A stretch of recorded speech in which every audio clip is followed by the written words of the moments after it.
दुआ ज़हरा के लिए ये लफ्ज़ इस्तेमाल नहीं करना चाहिए कि वो भाग गई है, ठीक है। हमें ये अल्फाज जो हैं वो इस्तेमाल करने चाहिए ज़हीर के लिए, क्योंकि वो भगा रहा है। दुआ ज़ारा नहीं भाग रही, ज़हीर उसको भगा रहा है। और सिर्फ दुआ ज़ारा को नहीं भगा रहा, वो अपनी पूरी फैमिली को भगा रहा है। हमारे पास पूरी इत्तला होती है कि अब दुआ ज़ारा जो है वो पहुंच जाएगी, लेकिन ऐसे कौन से लोग इस पे इन्वॉल्व हैं, कौन इनकी पुष्पनाई कर रहे हैं कि जो इनको एक जगह से फ़ौरन दूसरी जगह पे ट्रांसफ़र कर देते हैं। हम अपने बच्चों की शादियाँ करते हैं, ठीक है, शादियाँ करते हैं, लेकिन जब हमारे बच्चों की रुखसती हो रही है, तो हमारी बेटी की रुखसती हो रही है, तो हम उस वक़्त भी हमसे वो बर्दाश्त नहीं होता, हालांकि हमें पता होता है कि सेफ़ हैंड जा रही है। उन्होंने कहा ये सिर्फ एक दुआ ज़ारा की बात नहीं है, ये सिर्फ एक मेरी बेटी की बात नहीं है, ये पूरे पाकिस्तान की बेटियों की बात है।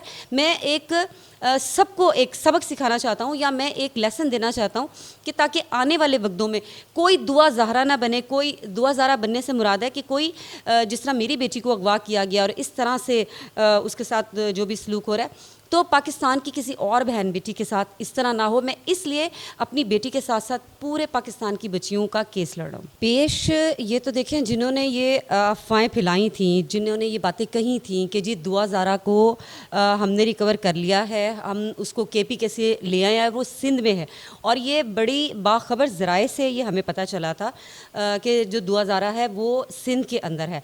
लेकिन अब जो हम एक चीज़ मैं यहाँ पे आपको बताना चाहूँगी कि जो हम लोग बार बार कहते हैं ना कि ये एक गैंग है, ये एक मुनज़्ज़म गैंग है, तो आप ये सोचें कि आज जब कंफर्म था, हाई कोर्ट के जो है वो ऑर्डर्स थे कि सिंध हाई कोर्ट ने लाजिम करार दिया था कि आज दुआ ज़हरा और निमरा काज़मी को पेश करना है, ठीक है।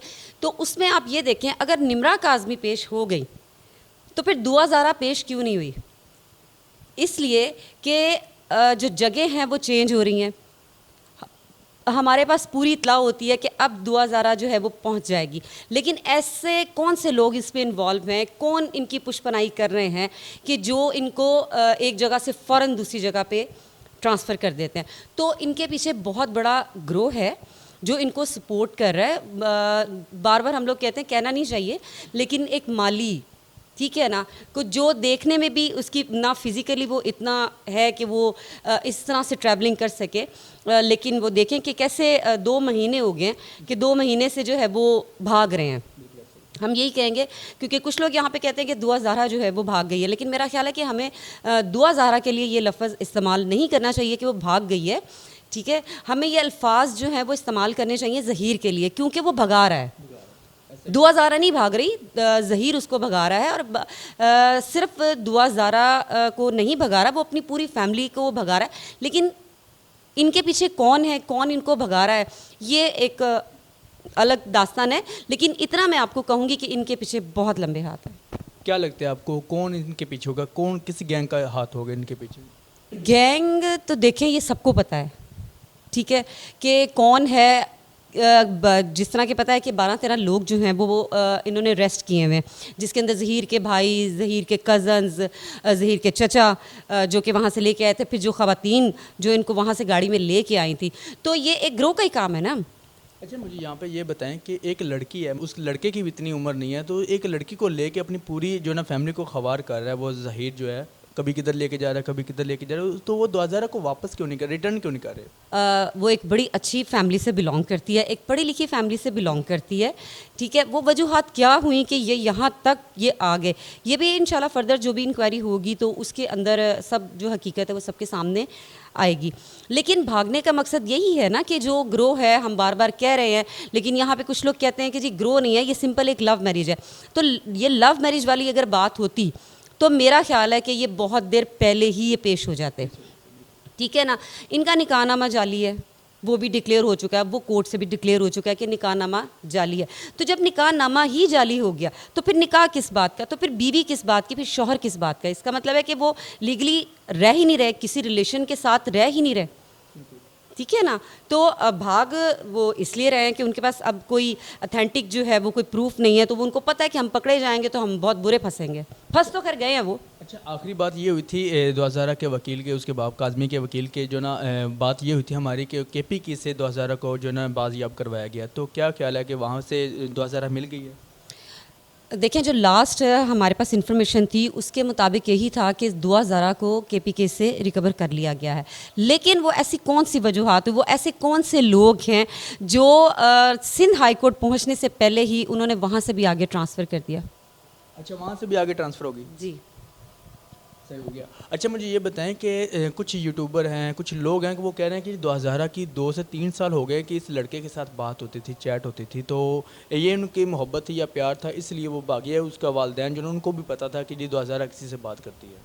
अच्छा, मैं इसकी मिसाल आपको इस तरह से दूंगी कि जो भी कह रहे हैं कि मोहब्बत थी या जो भी था, हम अपने बच्चों की शादियां करते हैं, ठीक है, शादियां करते हैं, लेकिन जब हमारे बच्चों की रुखसती हो रही है, हमारी बेटी की रुखसती हो रही है, तो हम उस वक़्त भी हमसे वो बर्दाश्त नहीं होता, हालांकि हमें पता होता है कि सेफ़ हैंड जा रही है, अपने घर जा रही है, खुश रहेगी, वट, ठीक है ना। इसके बावजूद हमसे वो बर्दाश्त नहीं हो रहा, तो वो टाइम जो होता है, ठीक है।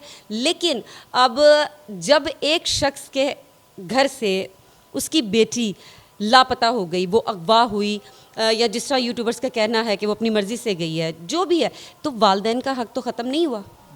वालिदैन तो वही हैं जिन्होंने पैदा किया है। शादी भी हो जाए तो वालिदैन का हक़ वैसा ही है, ठीक है ना। बच्ची अपने घर में होती है, इसके बावजूद वालिदैन परेशान होते हैं। मुझे यहाँ पे ये बताएं कि दुआ ज़ारा के कुछ इंटरव्यूज़ आते हैं, जब भी कोई ऐसा काम हो तो वो इंटरव्यू बना के ना, छोटा सा क्लिप बना के नेट पे दे देते हैं कि जी मैं बहुत खुश हूँ, मैं अपने जो ना इधर ही अपने हस्बैंड के साथ रहना चाहती हूँ, मैं अपने माँ बाप के पास नहीं जाना चाहती। तो वो क्या सीन है?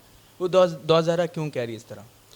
ज़रूरी थोड़ी है कि दुआ ज़ारा के अल्फाज हैं, वो हो सकता है कि अल्फाज किसी और के बोल रही हो या उससे बुलवाया जा रहा हो। क्योंकि जब जारी बात है, जब कोई किसी को अगवा करता है तो वो जो उसको कहता है तो उसने वो ही करना है ना, वो फिर उन्हीं की ज़बान बोलनी है, क्योंकि हो सकता है वो पता नहीं किन हालात में है, किस मजबूरी के तहत वो सारी चीज़ें जो हैं वो सामने आ रही हैं। ये तो आने वाले वक्त जो है वो ज़रूर इंशाल्लाह बताएंगे कि उसकी रीज़न क्या थी। अच्छा, मुझे ये बताएं कि दुआ ज़ारा के वालिद पे कुछ लोग तनकीद कर रहे हैं कि वो ऐसा है, वो ऐसा है, क्या ख्याल है आपका? भी जो है ना उनके साथ रब्ता है, आप उनके कंटेंट में हैं, तो आप उनके साथ मुसलसल रब्ते में रह रही हैं, तो क्या ख्याल है कि वो क्या जो यूट्यूबर बोल रहे हैं वो सच बोल रहे हैं, क्या ये ऐसे अफवाहें उठाई हुई हैं?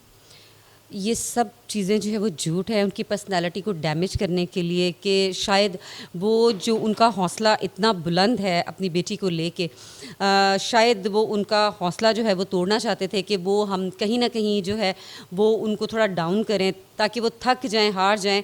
तो वो जो ये स्टेप है वो जो उन्होंने उठाया है, वो स्टेप वो एक क्लिप में उन्होंने खुद बोला है कि जी मैं अपनी इज़्ज़त से बढ़ के अपनी बेटी को चाहता हूँ, मेरी इज़्ज़त चली गई, जो होना था वो हो गया, लेकिन मैं अपनी बेटी को चाहता हूँ, अपनी बेटी को वापस चाहता हूँ। तो एक बाप अपनी बेटी के लिए इस तरह कर रहा है, क्या ख्याल है? जो दूसरे लोग होते हैं वो कहते हैं मैं बेटी को भी मार दूंगा, मैं उस लड़के को भी मार दूंगा, उनको क्या पैगाम देना चाहते हैं?